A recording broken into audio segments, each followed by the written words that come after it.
Hello, everyone. On behalf of the Real Estate Roundtable Board of Directors, our chair, Deb Cafaro, our chair-elect, John Fish, and of course, our staff, we're looking forward to seeing you this Tuesday for the spring Real Estate Roundtable meeting.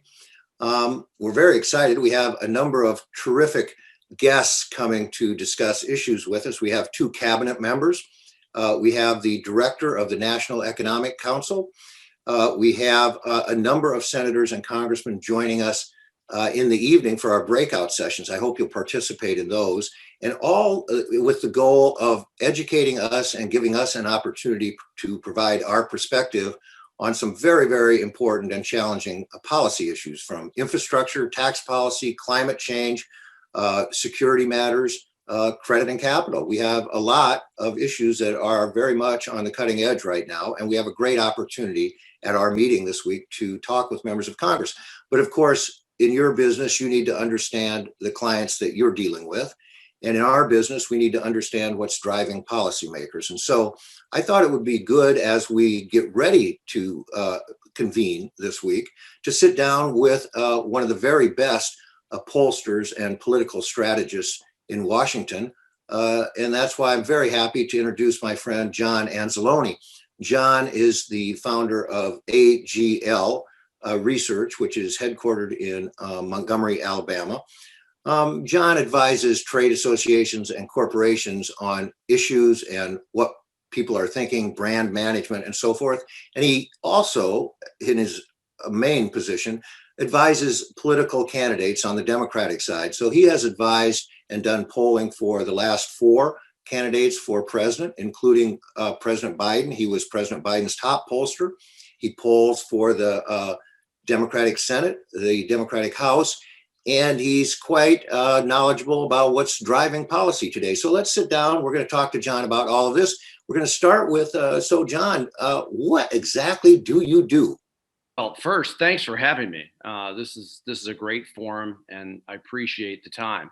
Listen, I think that, especially in this time, especially after the elections, and you hear a lot about polling and polling misses and stuff like that, this is a perfect question about what we do. And, most people think about polls in the public domain, NBC, Quinnipiac, Pew, et cetera. And they're all focused on kind of predicting who's going to win and what's the margin of the head-to-head vote and things like that.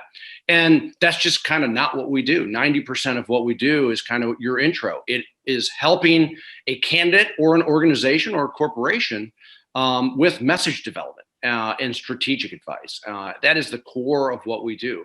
We often say to people that the current vote in a poll is the least important question in an entire survey, because even though people like us to be prognosticators and getting it right is important, what we're really trying to do is use polling as an efficiency tool for a client, that they have the right message and they're talking to the right people or demographic groups. And that's really the core of what we do. And it doesn't matter whether it's for President Joe Biden or candidate Joe Biden, or whether it's for a Fortune 500 company. Yeah. Into this business, everyone was kind of like you. First of all, everyone had a landline, and they only had a landline.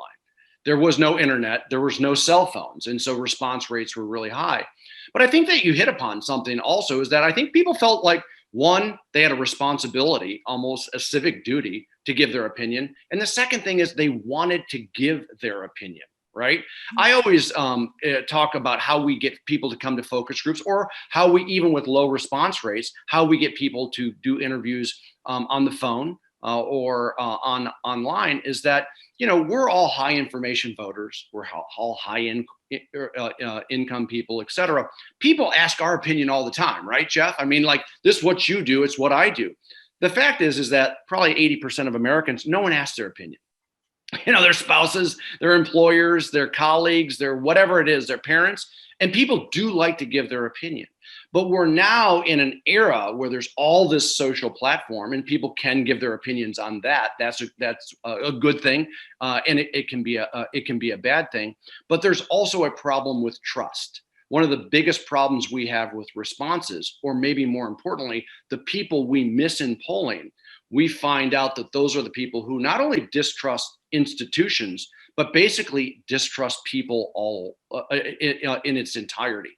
And so we actually have a demographic question right now in almost all of our polls to try to get at that, like whether or not you basically trust people or you don't trust people. We know people don't trust institutions. We know people aren't trusting the news media at historic rates. But there's another correlation there of people who we miss where they just don't trust other people. And so the polling industry is constantly innovating. It used to be we only did landlines. Then we added cell phones. Then we did mostly cell phones. And now we're doing things not only online, but things called text to web, where we're texting a phone, but they're doing it online. And so it's much more anonymous. They don't feel the social pressure of someone actually interviewing them. And we're going to have to keep innovating to get good interviews to stay relevant. And that's really important because we want to do it right. John, pollsters take a bit of a hit as missing things. 2016, a lot of criticism. What do you say about pollsters and how accurate or inaccurate the polls are these days? Listen, we just actually put out a statement with 4 other major Democratic polling firms about 2020. And there were problems in 2016 and there was problems in 2020. And it doesn't help the industry to put your head in the sand.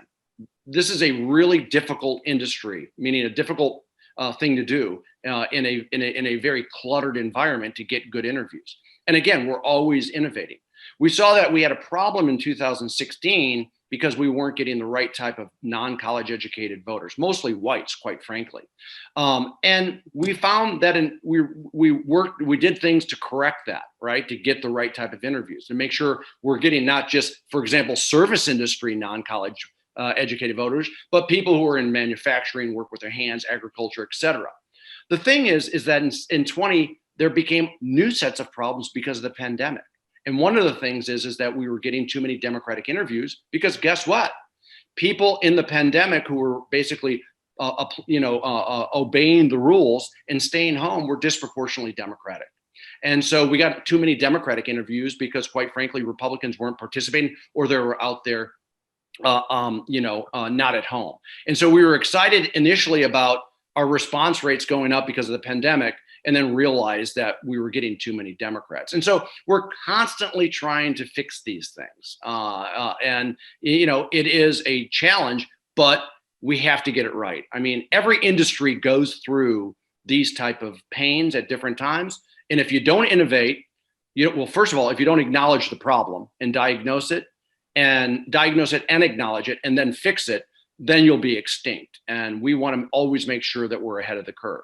And the one last thing I'll say is what we do is so different than the media polls, right? I mean, they're for clicks and we're doing something different. We're for giving our candidates or our organizations good strategic advice about what to talk about and who to talk to.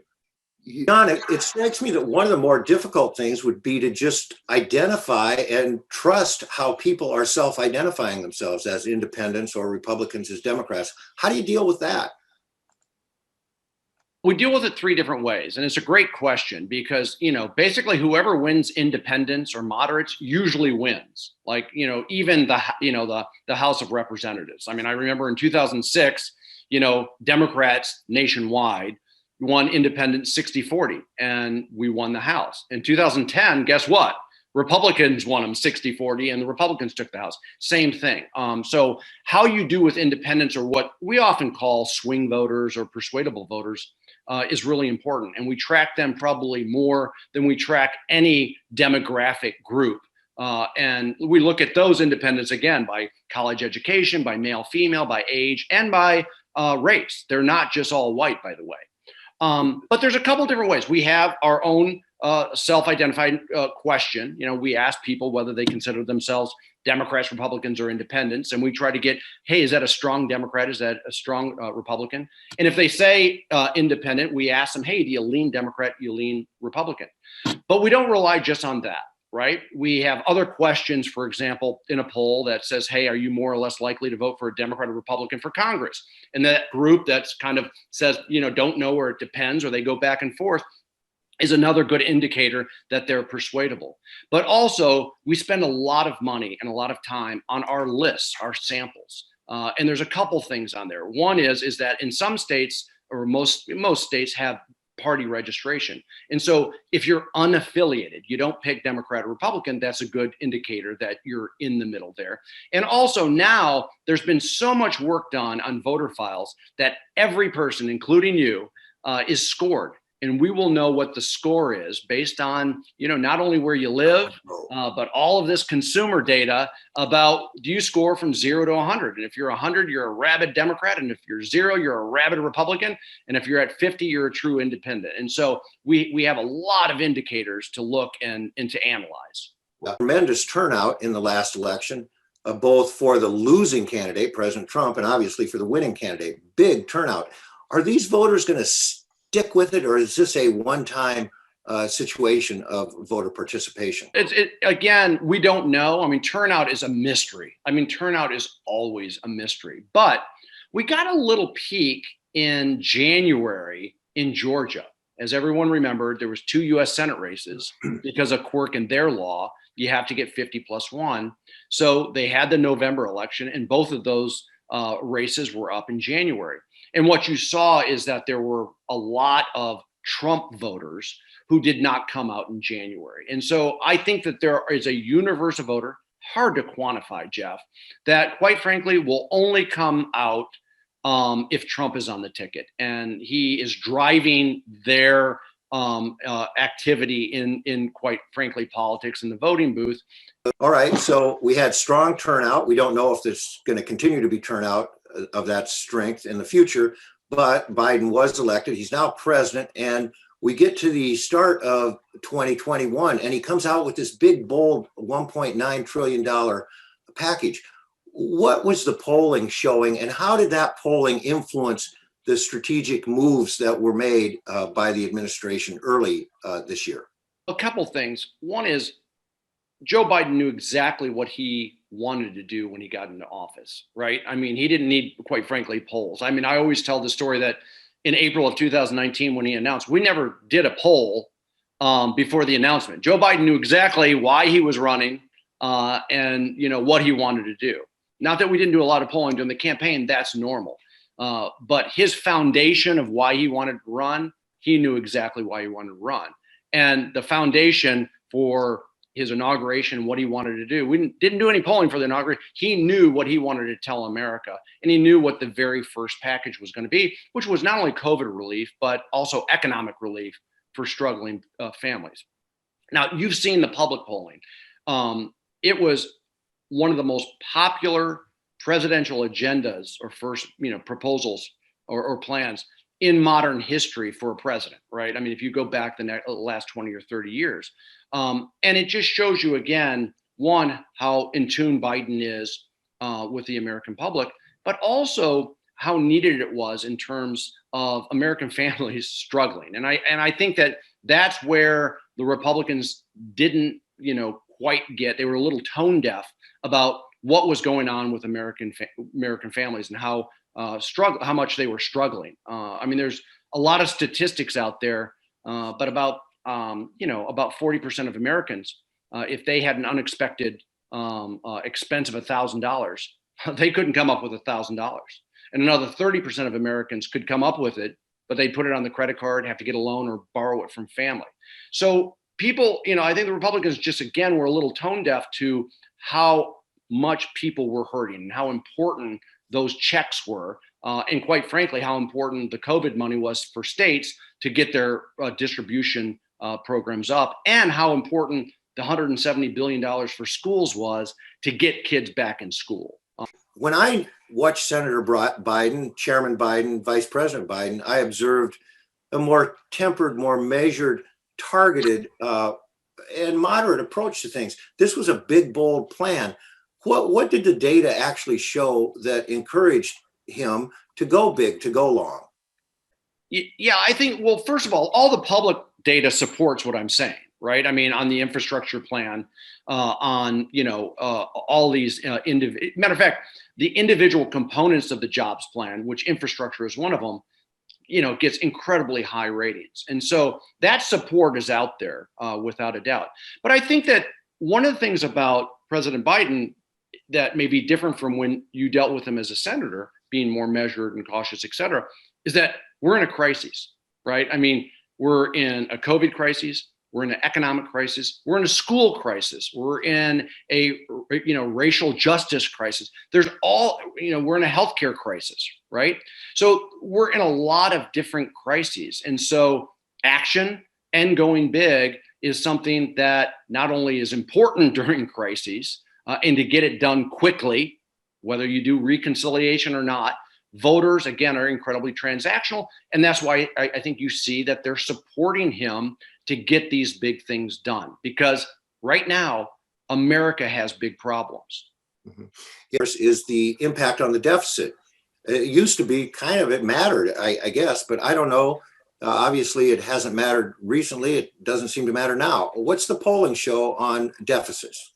I have to always remind people that, especially on the Republican side of it, W. Bush didn't pay for his tax cuts or Medicaid expansion. Trump didn't pay for his tax cuts and his COVID bills. And it was needed, the COVID part, no doubt about it, the CARES Act, the stimulus. And it seems like, now people are only concerned about the deficits, even though we're still in a crisis, now that a Democratic president is the one having to deal with it. I'm not saying that people aren't concerned at some level about deficits. They are, but they're much more concerned about what they're going through right now with their economic distress, with what has happened in the last year with the economy because of COVID. And I think that this is really important. Joe Biden named his economic recovery and jobs creation plan during the campaign, Build Back Better. And, we've just talked about it because, the pandemic exposed inequalities in the economy, in schools, in healthcare, in racial justice, and all of these things.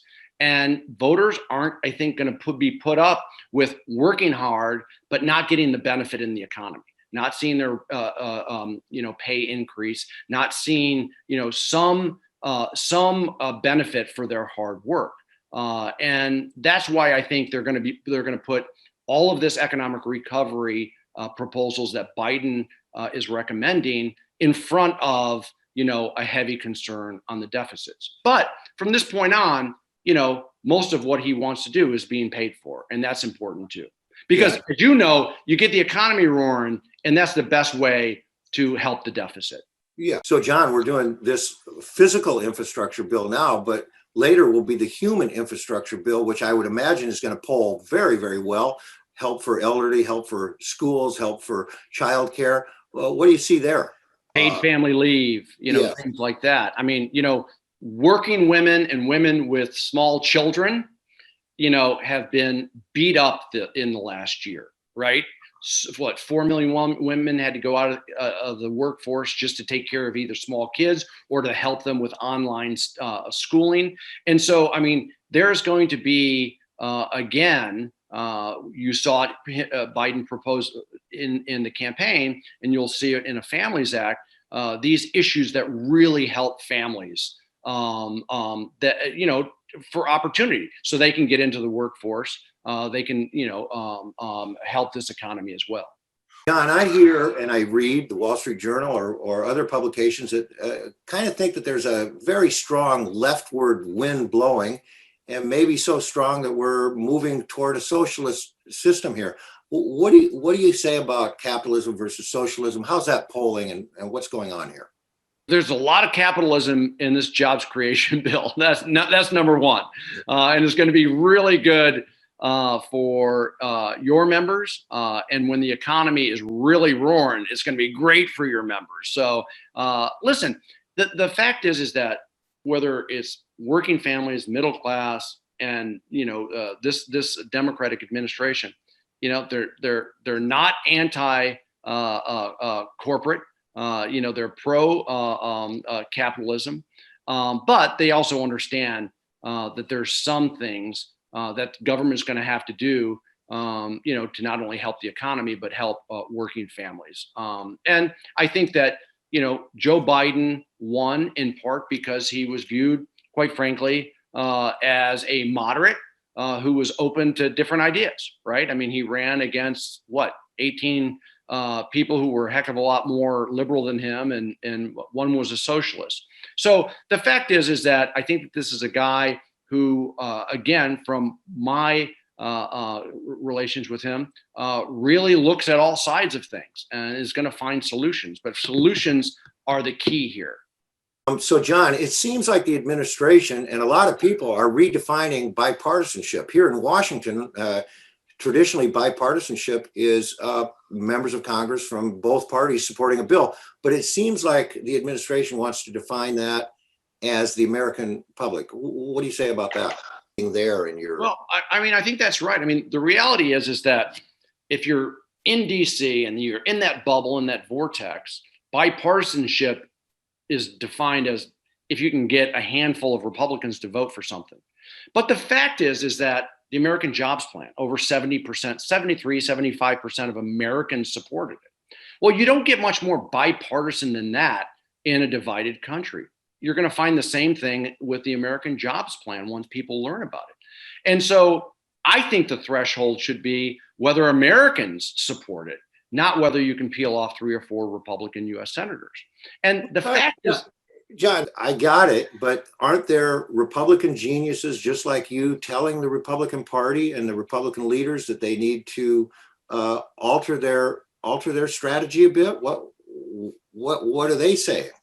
Well, listen, after the American Rescue Plan was voted on, and not a single Republican in the House or the Senate voted for it, there was a great political article with Republican insiders, including staffers in Congress, who basically said, we bungled this. Like, there was no reason for us not to vote for this. Not only because every part of it was popular, but quite frankly, most of it was very needed. And I think, again, they were tone deaf and they made a mistake. Now, they don't seem to be doing any better on the American Jobs Bill or the infrastructure bill. We'll see whether they come to the table. But the fact is that, let me put it this way, 64% of Americans said if Republicans aren't going to come to the table, they're fine with reconciliation, getting the American Rescue Plan done. They wanted action.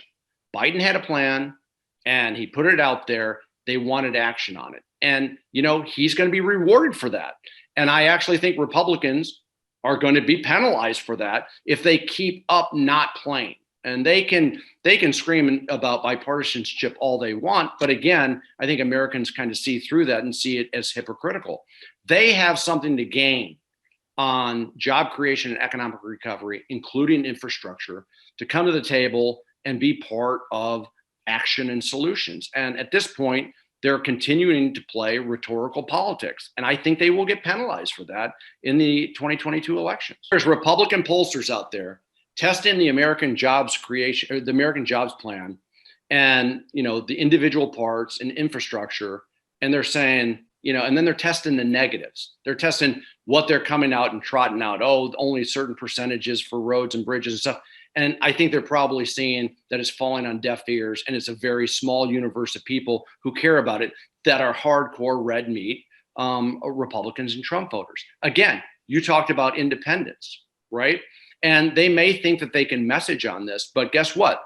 Their anti-messaging on the American Rescue Plan sure didn't bite and sure didn't hold with the American people because, quite frankly, it wasn't all that credible. John, the debate seems to be centering around what is infrastructure? Is housing infrastructure? Is broadband infrastructure? What's the polling show, and who's on top on this issue politically and polling wise? Internet. I mean,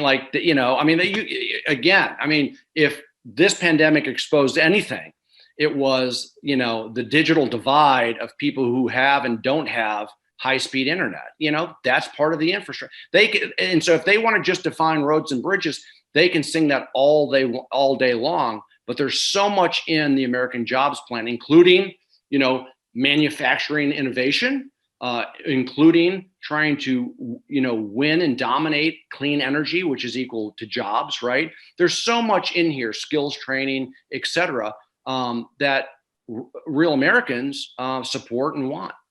What about immigration? What are you finding? How does that all shake out when you Yeah.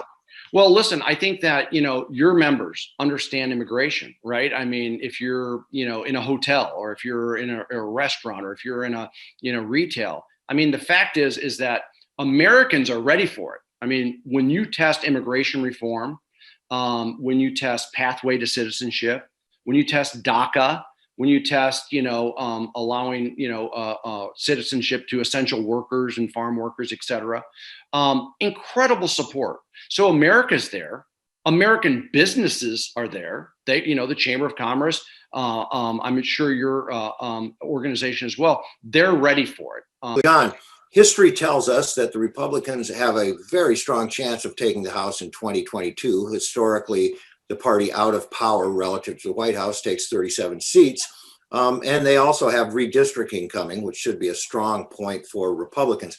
What do Republicans need to do to make history repeat itself? And what do Democrats do to make history not work in this situation? There's another great question, because, as we all know, historically, if you have a Democratic president, you usually mean that it'll be a good midterm election for Republicans, and vice versa, right? The problem with that is that if anyone has been paying attention in the last 4 or 5 years, they should know that all the rules have been thrown out, right? I mean, like, all the rules have been thrown out. And I think that one of the reasons Democrats have a good opportunity to buck the historical trends is what we talked about before, is that in some ways the Republicans aren't coming to the table.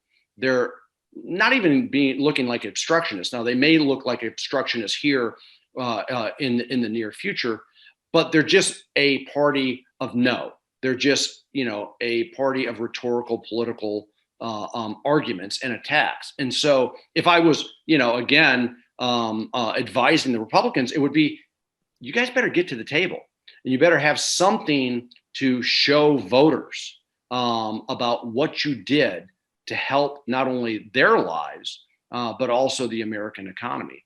And at this point in time, they have nothing to show for it. All right. Well, I think I'm getting it, John. So we're going to have 2 years where the Democrats try to position the Republicans as the party of no.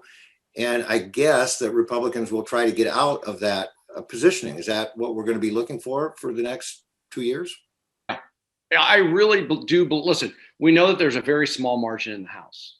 And we know we're a very divided country. And let's remember that you brought this up as well, gerrymandering, right? I mean, we are about to go through redistricting. Yeah. We have it slowed because of the census and the pandemic. So we don't really know where this is all going.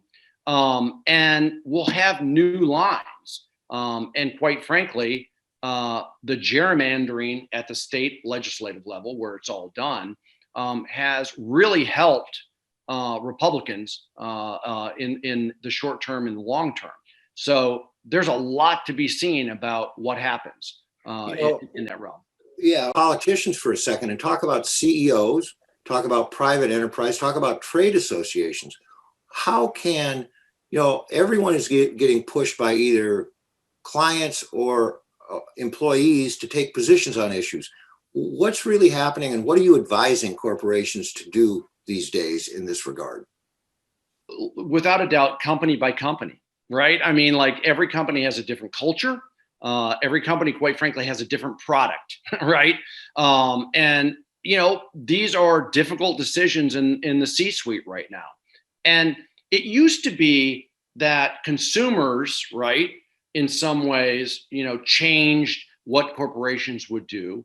And now, quite frankly, we see a lot of corporations making changes because of social dynamics, right? And listen, that's good. It's just like, if corporations don't diversify, whether it's their board or their workforce, that's a real problem. But, these corporations have a lot of big things to weigh. Some of them are going to weigh into voting rights, right? Some of them are going to weigh into other social issues, if you will. It's going to be right for some companies, and some companies are going to lag behind. And the fact is that at the end of the day, the consumers are either going to, reward you, or they're going to hurt you. And I think that is the threshold question for a lot of these corporations. I think they're struggling with, do we do the right thing, or do we just do what we used to do? I had a corporate VP kind of talk about the tectonic plates, right? And there's the old school, thinking in corporate boardrooms, and there's the tectonic plate that is moving, that needs to be a little bit more forward thinking. And you better grab onto that tectonic plate that's going to be moving forward. John, thank you very much on behalf of the Real Estate Roundtable, and we really appreciate your remarks today. And it sets a great stage for us. Again, we've got our meeting coming up on Tuesday, April 20th. We've got a tremendous roster of key policymakers coming. And so this helps us a lot think about how we should position our issues and why they're being positioned in a certain way by members of Congress. So thank you, John. And I look forward to seeing everyone virtually on Tuesday. Thank you very much.